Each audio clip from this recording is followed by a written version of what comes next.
Full Moon Academy by Roy Malcolm. Published by Life Books. Narrated by Randall Schaefer.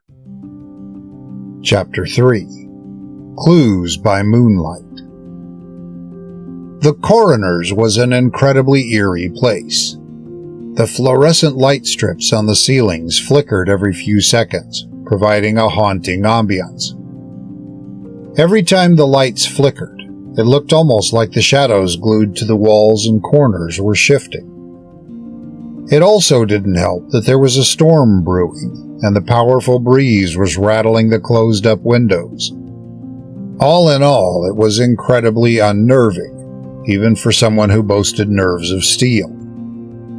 Which was why, when Ari Whitefang stepped out of the shadows with his hands buried in the pockets of his black coat and said, "Good morning, Chief," Ange Park almost had a heart attack.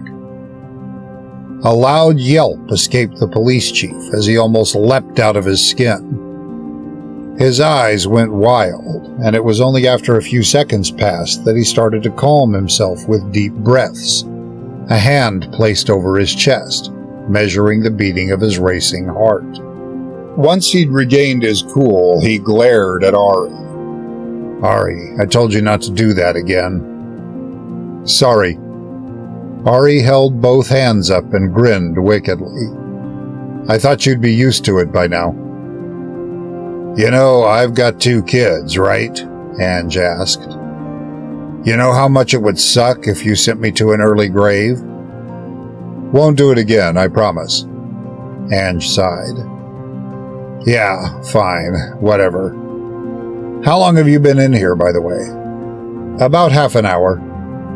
Ari shrugged, casting a glance around the room they were in. It was an incredibly bland-looking room, its walls painted an unassuming gray, the floor made of bare concrete.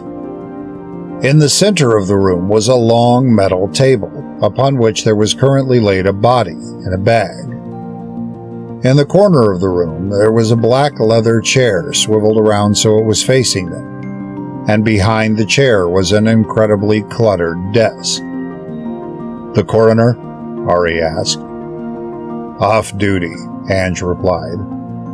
"Told you I could buy us some time for you to take a look at the victim yourself." "What do you know about the Vic?"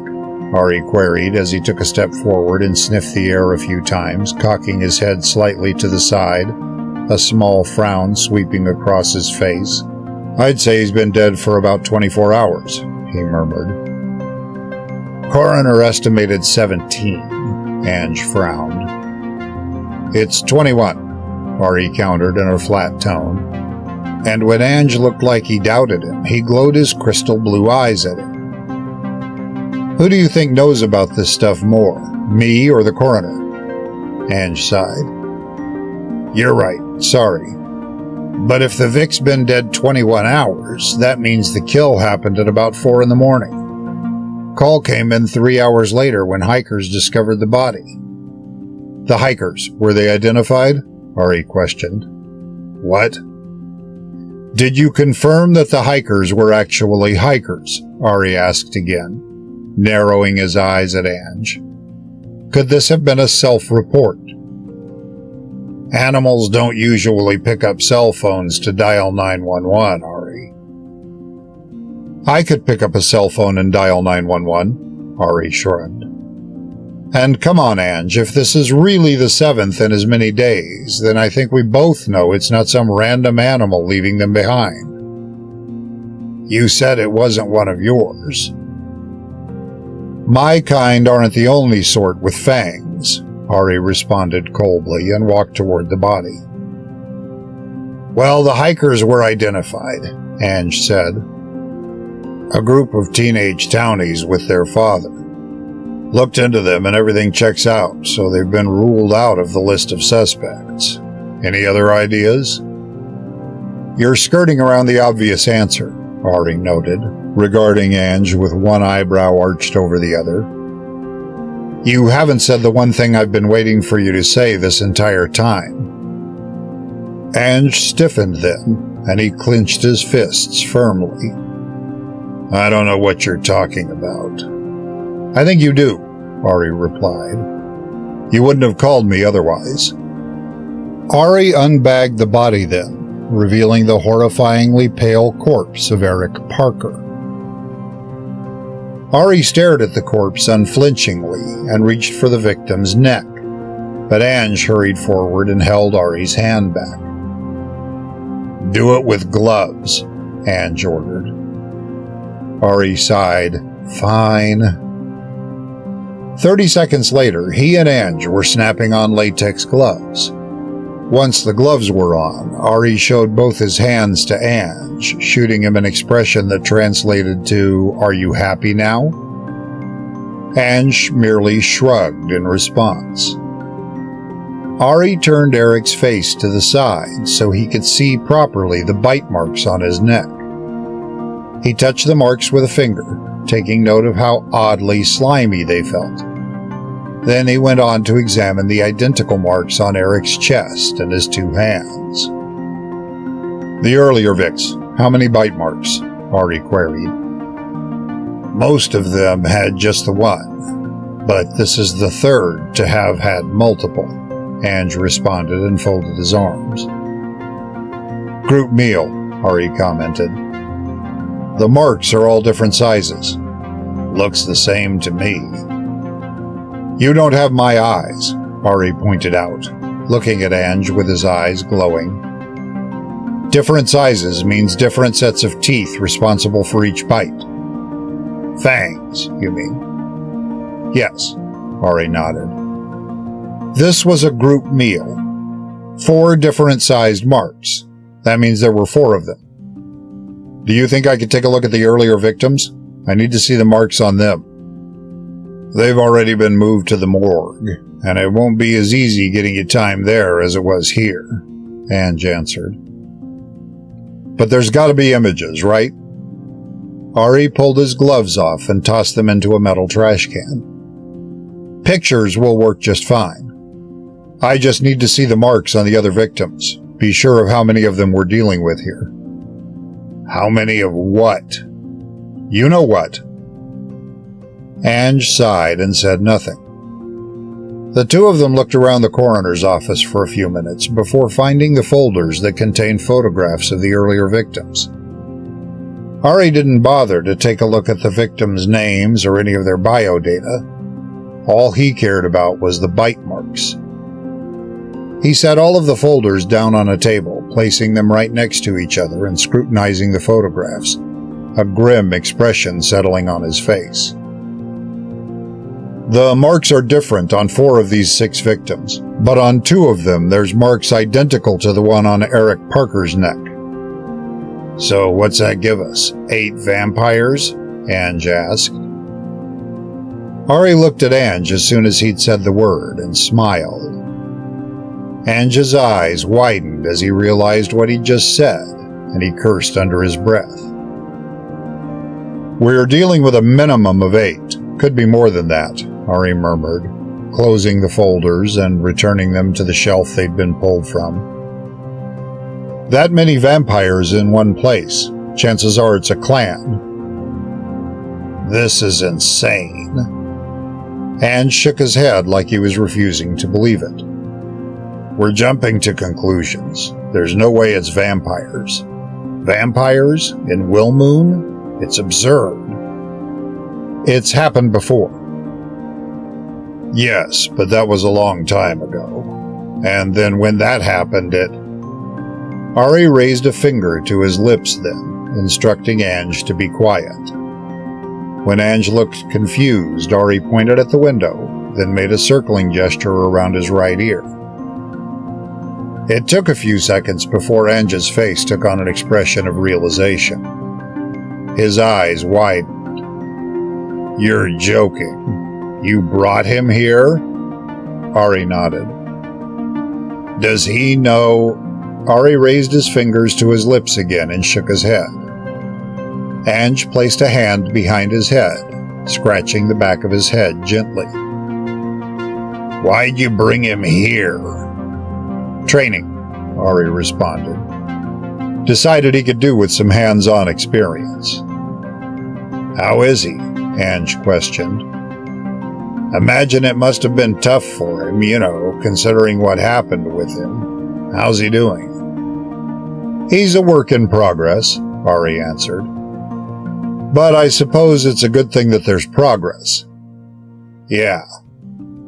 Ange nodded then, glanced around the office, and cleared his throat.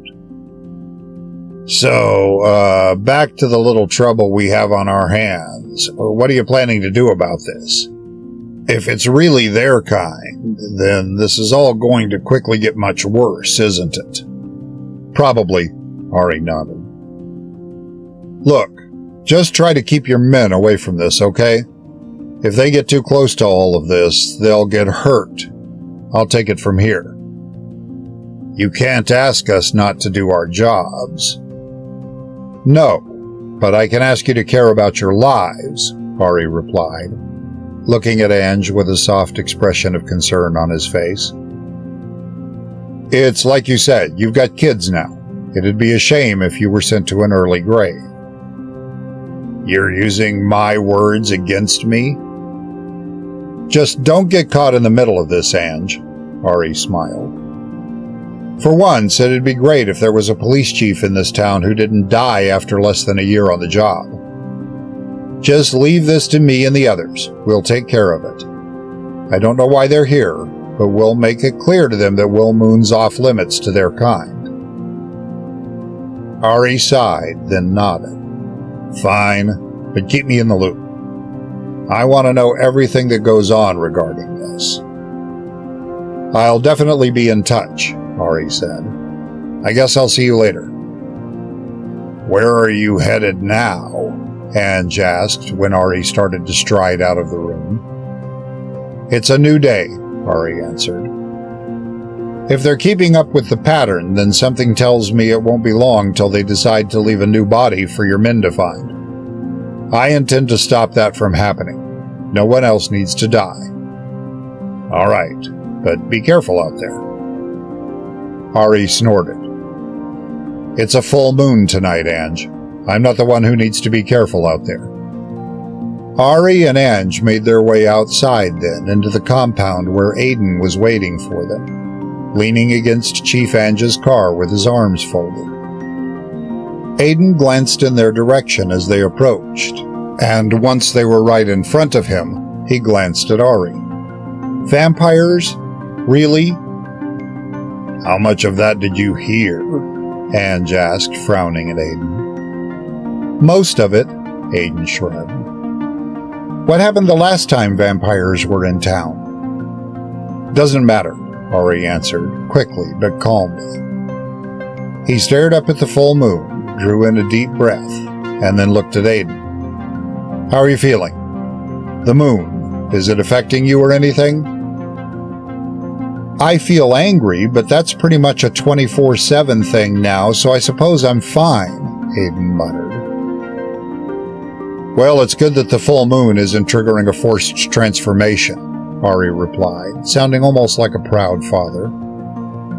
You might not be able to transform at will yet, but at least you've got the hang of not transforming against your will. Yeah, now I'm a werewolf who can't transform at all. Isn't that incredible? Ange looked at the both of them awkwardly and scratched the back of his neck. I think I'll be going now. It's fine. We're leaving now, Ari said. He looked at Aiden. Come on. Where are we going? Obvious, isn't it? Ari slid his hands into the pockets of his coat, his eyes glowing brighter than before, his fangs protruding from his mouth then. There's vampires in town, and they're looking to stir up trouble. We're going to catch one of them. Aiden felt incredibly uncomfortable being back in the forest. It was his first time back there since everything, and it made his skin crawl. Every time the wind rustled some of the leaves on trees or whenever a rodent scurried past, his mind flashed back to that night, to everything that had happened. His discomfort had been pretty evident, too, although he hadn't noticed until Ari glanced at him and spoke. Are you okay? Yeah. Aiden nodded and took a shaky breath. Huh. Ari examined him from head to toe. You don't seem okay. Why's that? For starters, your hands are bleeding. What? Aiden frowned and looked down at his hands. Sure enough, blood was dripping from them onto the forest ground. He'd been clenching his fists firmly, and his claws had been out without his awareness. So he'd placed pretty deep holes into his palms. For anyone else, holes like that would have required extensive medical attention, but after 3 seconds his palms had healed entirely. He looked at Ari awkwardly. Sorry, it's just the forest. It's strange being back here. Last time I was here was probably the worst night of my life. Tonight might be even worse, Ari responded grimly. We're out here searching for a vampire, and if the vampire catches the scent of your blood, it's going to be searching for us instead. Is that a bad thing? Aiden asked, glancing around the forest warily. I've never done much reading about vampires. How strong are they? How fast? About as strong and fast as us, Ari answered. The older ones might be stronger and faster, but old or young, there's only one thing vampires care about, one thing that defines their entire existence. Blood? Ari nodded. If your blood does lure a vampire to us, don't try to attack it or anything, okay? If you can't shift, you'll be at an awful disadvantage against a vampire. You notice anything at all, just let me know and I'll take care of it. Sure. They continued deeper into the forest, listening for any odd sounds at all, their noses twitching whenever they thought they'd discovered a scent.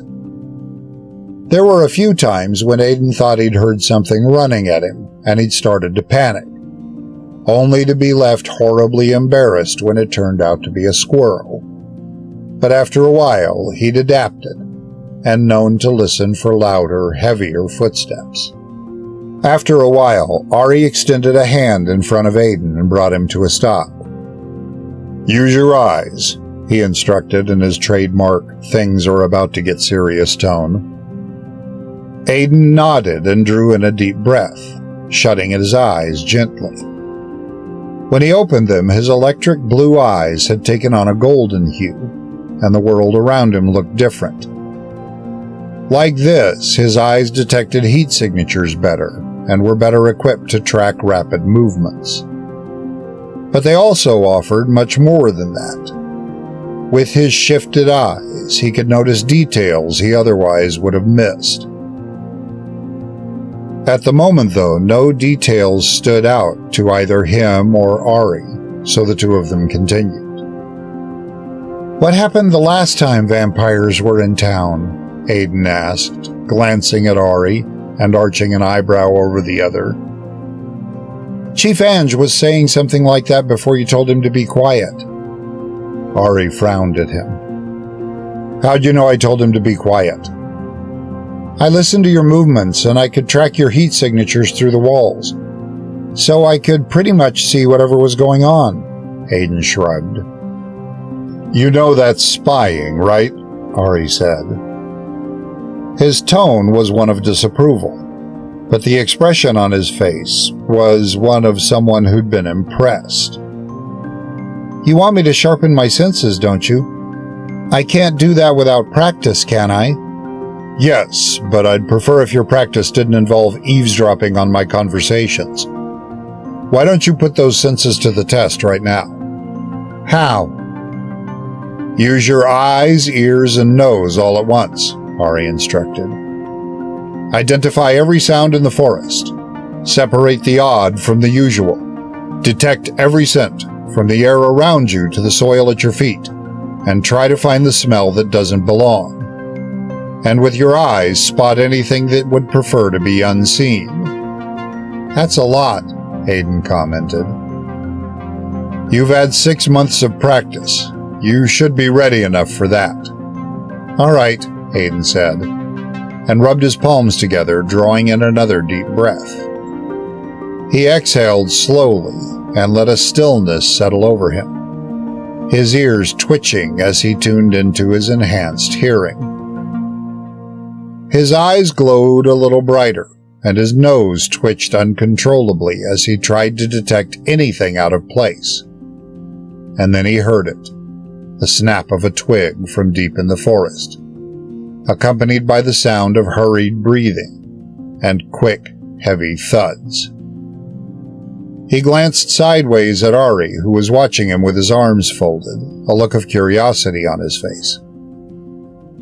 "There's something else in the forest," he informed Ari. "We're not alone." "Lead the way, then." "Think you can keep up?" Aiden asked. "You're joking, right?" "Well, you are kind of old." Ari laughed gently then, and when he stopped, his eyes glowed brilliantly and fur started to spread across his skin.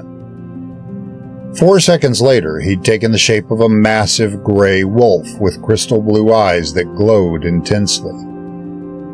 "It's on."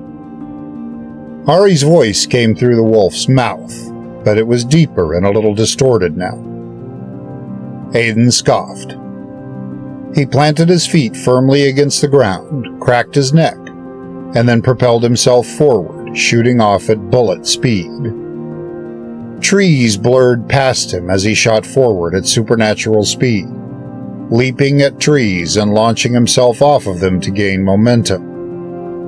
At some point, he started to run on all fours, despite being still in his human form.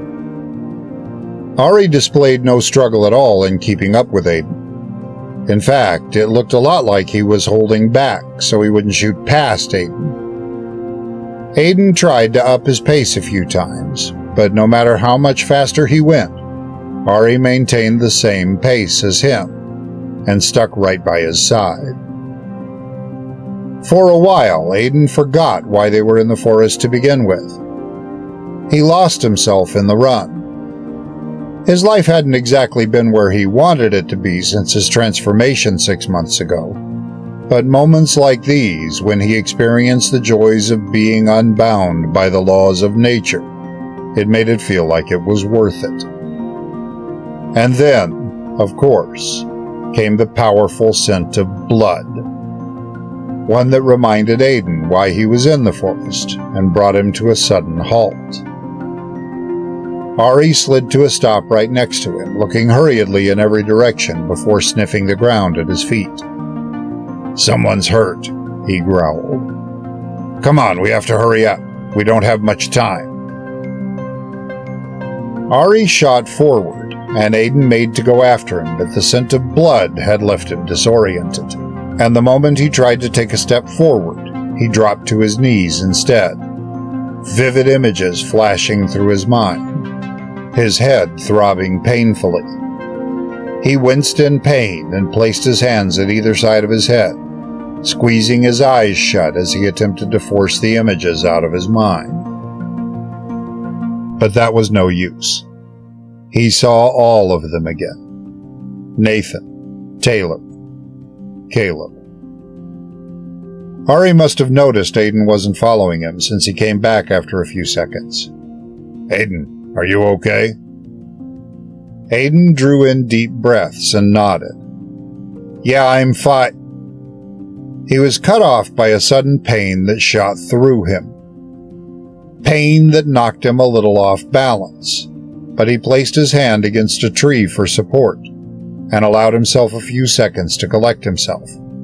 When he felt fine again, he looked at Ari and nodded at him. "I'm fine." "Come on then," Ari said. "We're close." Ari broke into a sprint and Aiden ran after him, the two of them heading in the direction of the blood. This time it was rather obvious Ari had been slowing down to match Aiden earlier, but he wasn't doing this anymore. Ari moved so quickly that Aiden frequently lost track of him, and it was only because of his sense of smell and hearing that he remained on the right path. As they shot through the forest, the scent grew stronger, a sign they were getting closer. And then it got so strong that it was almost overwhelming. So strong that it actually made Aiden's eyes water, causing his vision to blur momentarily. He came to a stop then, as did Ari. The source of the scent was within their view now. There was a mangled body up against a tree just ahead of them. And though the body looked twisted beyond what ought to be possible, whoever it was still breathing. Aiden and Ari went closer to the body, close enough that they could see just how bad things were. The newest victim was a girl, one with long dark hair that flowed freely down either side of her face. She looked large and powerful, but not powerful enough that she would stand a chance at surviving this. Blood had run down the side of her neck and stained much of her tank top, and her eyes were fluttering weakly as she fought a losing battle to hold on. But what stood out the most about this girl to Aiden were her fangs. Her canine fangs. "No," Ari murmured, already shifting from his wolf form back into his human form. Aiden got closer to the girl and crouched next to her, taking one of her hands in his. As soon as he touched her, a weird tingle shot throughout his body, and his eyes glowed without him intending for them to. The girl must have felt the same thing then, since her eyes went wide, glowing a brilliant green. She looked first at Aiden, then at Ari. "Run," she said weakly. "More clan won't stop. Coming for everyone." Aiden looked at Ari, his eyes frantic. "Can't she heal?" "Not from something like this," Ari said, a pained expression on his face, his watery eyes conveying his hurt. He crouched in front of the girl and held onto her other hand. "What's your name?" he asked softly. "Sasha," the girl murmured. You're an alpha." Ari nodded. "Yes." "He wants to kill you," Sasha groaned. "All of us." "Who wants to?" Ari began. But before he got the question out, Sasha drew a shaky final breath, then went completely still. The glow in her eyes faded, and her fangs shrunk, becoming regular teeth again. For a while, both Aiden and Ari stared at the dead werewolf, the both of them in uncomprehending shock. Aiden stared at Ari, who had tears trickling out of his eyes now. He opened his mouth to say something, but he had no idea what to say, so his mouth simply hung open for a few seconds. After some seconds passed, Ari cleared his throat and straightened to his feet. He glanced around the forest, his eyes glowing intensely. "Whoever did this is long gone," he said, his tone steely with rage. "Come on, we need to go." "What? We're just going to leave her here?" "The cops need to see this," Ari replied. "Can't move the body, but I'll speak with Ange. Arrange with him so he lets us give her a proper burial. She's one of ours, it's only right." "You said vampires were about as strong and fast as us," Aiden said as he straightened to his feet. "But that the older ones were stronger and faster." He looked at Sasha's mangled body, then at Ari again. "An old vampire did this." "I know," Ari nodded. "But why?" Aiden queried. "Why go after one of our own?" "It's a message," Ari answered, clenching his fists so firmly that his knuckles cracked. "It's a declaration. They want war, and we're going to give them that."